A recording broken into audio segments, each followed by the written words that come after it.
Tatlong minor de edad ang nasagip ng Philippine National Police Women and Children Protection Center sa isinagawang anti-online sexual exploitation operation sa Cavite noong Abril 29.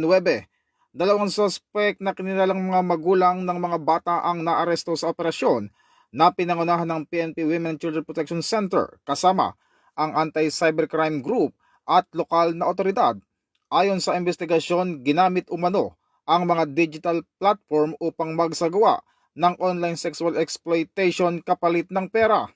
Nakumpiska rin ng mga operatiba ang ilang electronic devices na naglalaman ng mahalagang digital evidence.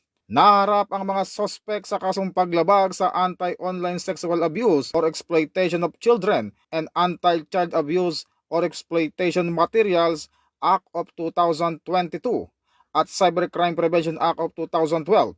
Samantala, nasa pangalaga na ng Social Welfare Office ang mga nasagip na bata upang mabigyan ng counseling at psychosocial support. Patuloy ang PNP sa kanilang mandato sa ilalim ng PNP Focus Agenda na Enhanced Managing Police Operation na paigtingin ang kanilang kampanya laban sa pang-aabuso upang maprotektahan ang mga kabataan. Ito ang bagong PNP para sa bagong Pilipinas, serbisyong mabilis, tapat at nararamdaman. Mula po dito sa Campo Crame, ako po si Patrolman Adrian Dayaw nagbabalita para sa Police News Network.